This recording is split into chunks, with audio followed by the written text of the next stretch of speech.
I'm King Link, and it's that time of the month again. This is the Humble Choice October 2020 review. So I play 1 hour per game like always, and once again, we actually get 12 games for the premium and classic subscribers. This is kind of a bumpy month, so let's just get started and I'll talk about it at the end. Tropico 6. Tropico is the game where you run a Caribbean country that's totally not Cuba, where you're a dictator that's totally not Castro. Okay, yeah. I think it's clear what this game is referring to. This is a series where it's all about fulfilling demands by people and building up your country. I skipped the tutorial just to get into the game, and it's pretty similar to the previous titles. You start in the early periods, and the focus is more on keeping the crown happy, so they give you extensions to your mandate to rule. Though the game does hint pretty heavily that future eras will allow you to become a dictator and deal with elections like the previous games. Tropico is a strange game to really evaluate in only an hour. It really requires more like 10 to 20 hours to start to see the issues with the game, but in this case nothing really felt too out of place other than an aggressive pirate horde. I'll probably return to sink many more hours into this game. Pick this up if you like Tropico, Civilization, SimCity. This is more of a presidential simulator where you have to try to stay in power, though it has some twists where you don't have to be a benevolent leader and can guide with an iron fist if you really want to. Fae Tactics. The demo of this game was available in the Humble Choice of May 2020. We now get the full game. The strange thing is this had a demo on Steam, but it's been pulled. However, the good news is if you actually did play the demo, your save game will copy over. And Fae Tactics is in the same vein as Final Fantasy Tactics or Disgaea, though I do feel it's a little more on the Disgaea side of that line, only without the insane leveling so far. I also picked the game up shortly after where I ended the demo, and I'm having a great time with it again. This is a scaled back version of a strategy RPG. You can only do a few abilities here, but there's a lot of tactics here. I like the art, the style, and the experience. I especially like the ability to collect cards from fallen enemies so you can eventually summon them yourself. It's a really nice change to the formula. I recommend this game for fans of the strategy RPG genre or people who want to try out the genre and want a relatively easy game. This is a great entry point. However, hardcore fans of the genre may be disappointed because of the streamlined controls. However, I think those are excellent and it's a great way to make this game more accessible. The Sunless Bundle. This contains both the Sunless Seas and the Sunless Skies. I played the Sunless Seas, as you'll see on the screen. I'm not sure I really understand what this game is. It seems to encourage frequent deaths and exploration, but it also feels like that doesn't change too much. I'll admit, an hour is probably not enough time for a roguelike to see how it's changing, but after 2 deaths, it seems mostly the same. So I don't know if my experience is the same as others. I'll also say I get the feeling that this game is drab. It's supposed to be a horror game, and I suppose I was fearful of getting attacked by various monsters, but in general, I felt like this entire game was more of a downer. Sailing the seas felt more like monotonous voyage than an exciting journey, which it should be. Maybe this game isn't for me. I'm just not a huge fan of the writing. It does simple things like calling the C the Z. Z-E-E. Get it? Why? I mean, it's trying too hard to be flowery at times, but it also seems to lack much substance at the same time. Also, 2020 is kind of getting to me so far. A game that is so dreary is probably coming around at the wrong time in my life. It's also entirely possible that 1 hour isn't enough for the game, but for me, I most likely won't return. Maybe I'll give it another hour someday. Pick this up though if you want a roguelite with maritime exploration that starts off a bit slow. I've heard amazing things about this game. It has a ton of fans, but I haven't seen anything here that really interested me yet. Note, Sunless Seas and Sunless Skies are going to be different keys in your bundle, so if you want one and want to give the other to a friend, you can. Iron Danger. Ever feel like you wanted another chance in a video game to fix a mistake that happened a few seconds ago? That's Iron Danger. The main character here dies and she gets a magic power to go back about 7 seconds. From there she can change any action that she or another character makes, so suddenly instead of taking damage, she can dodge out of the way. It's an interesting concept, but it feels like it gives the player entirely too much power to balance. I'm sure there's a difficulty to this game, but it's like being Superman. You have to come up with some ludicrous ideas to even get a power balance here. Also, this is a level-based game rather than an open world, though it also certainly looks like an MMORPG or a typical Western RPG. Pick this up though if you like the concept of manipulating time at all. It's done very well here, and I do applaud the developer for doing something so unique. But it also is a bit fiddly, so you'll be jumping back and forth multiple times in the timeline in the hopes of surviving each encounter. Autonauts Age of Enlightenment. It seems every month there's at least one of these nerdy games just for me, and this month it's Autonauts. It's a cute, colorful game where the players give orders to robots to automate parts of their day-to-day. It's a good concept, though I've seen it done in a few games already. The programming here, though, tries to be simple, but it really relies on players being able to give really clean instructions, and this is why Autonauts seems to break down. If you make any incorrect move, you have to start over or try to modify the instructions, and that becomes annoying. Autonauts' big issue is once you try to do something a little more complicated, Autonauts quickly becomes more complicated itself, and I honestly find the programming here to be very messy. Personally, I prefer Automachef from August or Zachtronics from earlier this year for my programming love, but those are technically different games. Pick this up if you want another programming game, especially one that involves telling robots what to do, but the thing is, all I want to do after playing this game is go back and play Factorio or Satisfactory again. I think those are better experiences. Shadows Awakening. This is an interesting take on the classic Diablo style. In Shadows Awakening, you play the role of a demon called the Devourer. Your character is supposed to eat human souls and then have the ability to become those characters. It's a way to give the player two planes of existence to explore. You can be a normal human and talk to people, and then switch to the spirit realm as the Devourer and see the map change in different ways. A number of puzzles are offered with the system, and in general, it's a pretty interesting game, allowing the player to switch characters at will. The Devourer also gets multiple souls, so the party is actually made up of the souls that he consumes. However, the second soul I found was pretty weak and I barely used him, but in general this does seem to feel fresh as a game. The story is the one part of Shadows Awakening that I really wasn't feeling and I just kind of hammered through. Pick this up though if you like Diablo and want to try something different with the formula. I'm not sure if this will be consistently solid, but the first hour made me interested in what else they can do with the potential of this game. Fantasy Blacksmith. Alright, I try not to just go to town on some of these games because I know someone's going to like it. Fantasy Blacksmith is a blacksmith simulator. I think that's what it was going for. However, I gotta be honest, this is just terrible. The lighting is too dark, you'll lose items in the darkness, though you can turn up the brightness and then the bright areas are just blown out. The gameplay is awful, the tutorial glitched for me the first time I tried to play the game, and then I found out the second time how you're supposed to play the game. It was the same way I figured out, but the experience is very questionable. The idea here has been done better. In fact, I would say that Kingdom Come Deliverance, which was in Humble Monthly, did this better in a far more interesting manner. And by the end, here my sword looked like a tube rather than a blade.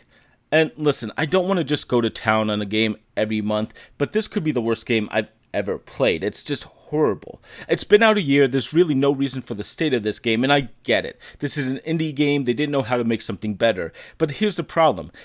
It feels insulting for this to be in the humble choice, and it makes me question the selection policy for these bundles. I don't think anyone should get this game. I personally couldn't play for more than 30 minutes. It just feels very unfun and repetitive, and not even in an interesting way like a normal simulator game. This one's just dull. The Suicide of Rachel Foster. If you're hoping for a happy game, check the title. This is a walking simulator, or as I call them, exploration games, where the main character is going through a hotel that she left 10 years ago, and is now looking at it after her father, who owned it, died. Now this is a hard one to talk about. I did see some negativity about it online, but the first hour here is very compelling and quite well done. The main character and the person she's talking to on the phone is interesting, and the story seemed to make me want to play more. So, okay, I was a little confused about the problem. I broke my rule, I did some research. Now, without spoilers, this game is going to go to a lot of different places, and some people will think it's great, some people are going to say it's too far. Without talking about the major point, which is a massive spoiler, all I can say is there is the potential for mishandling the subject matter, and I have not seen any of the subject yet. At the same time, even knowing a decent amount of the spoilers here, I am willing to see more of this game just to make up my mind for myself. If you like walking simulators and the title doesn't turn you off, you'll probably enjoy this one, though this game does seem to be playing up the horror aspects, which I honestly don't think is necessary. However, I do plan on doing a full review on this one. It's going to be on my website. It's not a very long game as well. Goat of Duty. Just to quickly say, if you play this game and no one's online, bots will join your game so you can still play. That's the good news. The bad news is this is a dead game, and again, humble. What are you doing? Thursday before the bundle, this game had a max of 18 concurrent players according to Steam Spy. On Saturday, it peaked at 54 users. Friday, I found one game and it was a packed lobby, but no other games were seen. Now, technically the game doesn't show full rooms, but I have a feeling this game will get a bump in users and then a drop after the month, if not sooner.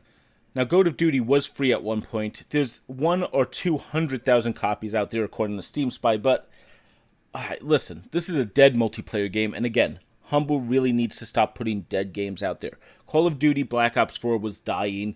Rapture Rejects was completely dead. This just needs to stop. I don't think anyone should be picking this game up. It's going to be dead again after October. It plays a bit like a weak version of Quake, but Quake Champions is free to play. I don't really see a reason to play this one instead. The Uncertain Last Quiet Day. This is a point-and-click puzzle game where the player is a robot in a future society where all humans are dead. Except they're not, because that's the story. The dialogue here is very flat, the characters are trying to be robotic, but it makes me miss the emotion humans would have. The writing doesn't help much to liven up the game. Much of the game is walking through locations, finding the right objects, and then using it on something. Somehow, the game also found a way to do pixel hunt puzzles as well, and it has no way to find all interactable objects on a screen. Point-and-click adventure games are much better than this today. Yet, as a game, I still think it's pretty good. If you like point-and-click adventure games, this one seems alright. I'll be playing more of it, I think, though it is a little aggressive with the achievements. I've already received over a third of the achievements in the first hour. Pick this up, though, if you want a point-and-click adventure, but it's not a great one. So I found the topics interesting, even if the writing was a little bit weak. Basement. This is a game similar to too many Drug Empire simulators. I remember when Dope Wars was popular over 20 years ago, so this game sounded like fun. However, Basement becomes brutally hard really fast, and checking online there's apparently a lot of these difficulty spikes.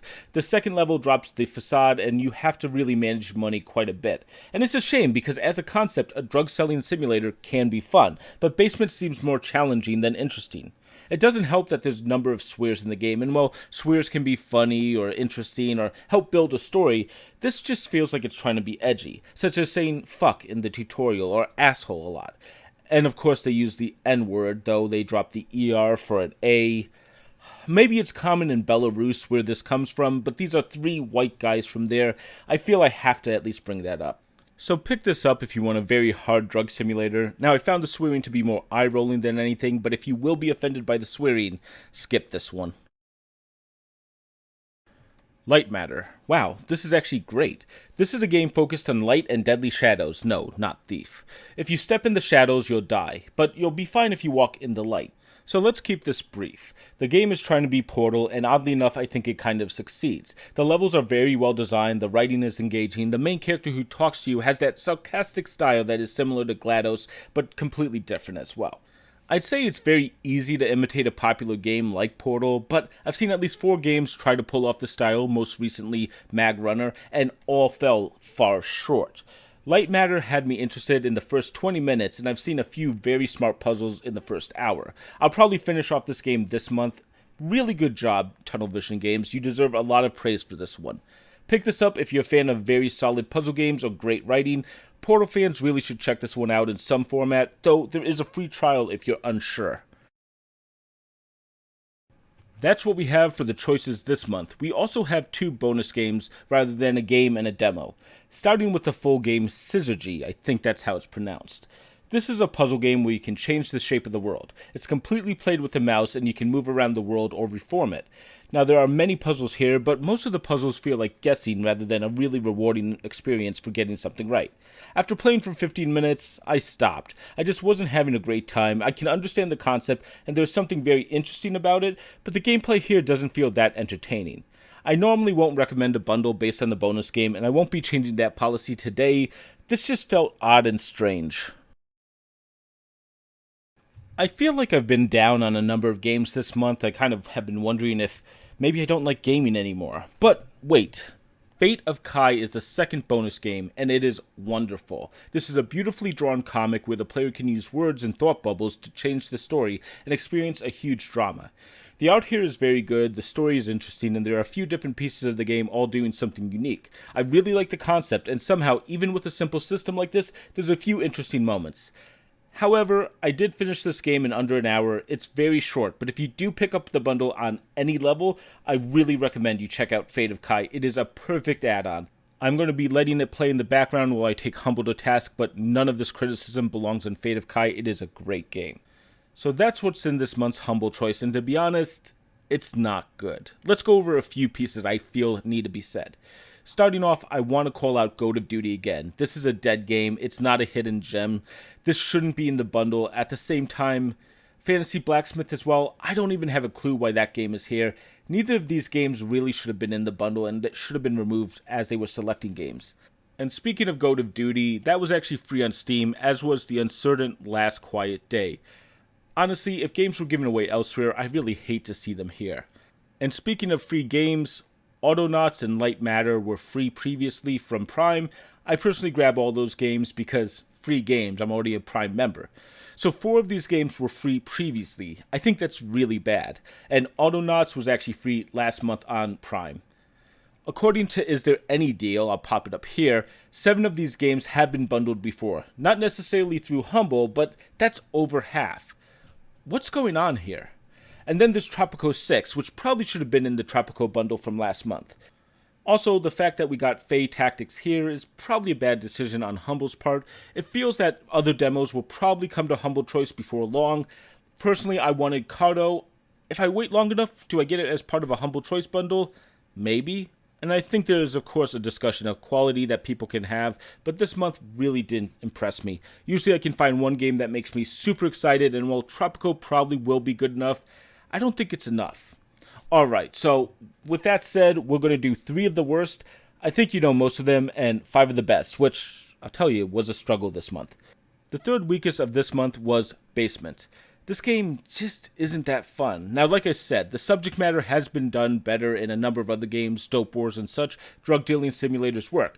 They're just trying to go for a marijuana version of Breaking Bad, but it's crude, rude, and at a time that weed is getting legal, it feels really out of place. The second weakest of the month is Goat of Duty. It's a dead game. That's really problematic, and while there are bots, the bots don't seem that intelligent, yet they're really hard to beat. And who wants to play a multiplayer-only game with bots? The concept also doesn't really work. It's a shooter with goats. I just am going to go play Goat Simulator. And the weakest of this month is Fantasy Blacksmith. I don't like this game. I think I've made that clear. I find it weak, boring, and it feels like an indie title that's someone's first game. Probably is, and that's fine, but that doesn't mean it deserves a spot in the bundle. And with that said, let's move on to the strongest of this month. The 5th strongest is Iron Danger. This is a novel concept, and I kind of remember someone doing this, but I might have been watching Iron Danger back then. With that said, it's worth a look if you want to see something different. I thought it was very fresh. Speaking of fresh, the 4th strongest is Shadows Awakening. Conceptually, this is a fresh game, and the gameplay is interesting. It might get very grindy or monotonous, that's what Diablo games do, but from what I've seen so far, it's different, and again, that's something I value a lot. The 3rd strongest of this month is Fae Tactics. I liked this game when I played the demo in May. I like this game now. It's beautiful, colorful, and the story is interesting. I don't know if I'll dive into the SRPG so easily, but if I do, this will be on the top of this list.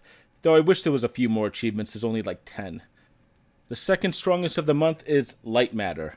It's like Portal, but is almost a meme at this point. Lightmatter, though, doesn't really have a but, or at least it's using light instead of portals. If the game is as strong as the opening hours, this could be rock solid. Finally, the strongest of the month is Tropico 6. I actually played all the other games before Tropico 6. Order is available in the description if you care, and while I'm not sure how good Tropico 6 will be, I'll probably have to play it more than the playtimes of almost all the other games on this list to even make that decision. Fans of the series will like it, of course, though it does lack the campaign, which is both a positive and a negative in my mind. I think it has both the quality and quantity, which is a reason why it's going to be my game of the month. So that's what I think of the bundle. Honestly, if I wasn't covering this for my viewers, I'd probably skip it or consider the 3-game option. I do have Classic, so that is of course a better deal than the 3-game option, but for anyone who doesn't, I honestly, this is far weaker than it should be. And I know this is the October month, maybe there should have been some horror here, but honestly, I'm not going to judge it based on that. So thank you very much for watching to the end. Let me know what you think in the comments. That's what it's there for. Am I right? What did I get wrong? Or anything else you're thinking about. I love hearing other people's opinions. That's why I go watch everyone else's videos on this stuff as well. If you like what I've done, consider subscribing. That helps to keep the channel afloat, and ring the bell. If you're wondering what's coming up this month, I'll give you a quick sneak peek. This month I'm going to be changing my formula a bit. I'm going to do a teardown of the beginning of Disco Elysium, an amazing RPG, and then I'll be throwing Hades and Dead Cell into a ring to see what they do right and what they do wrong, and which is my favorite roguelite. Don't check my playlogs yet. I'll be popping up some random videos, including my last video on Titanfall, where I deconstruct a level there. Check that out if you want to see something else.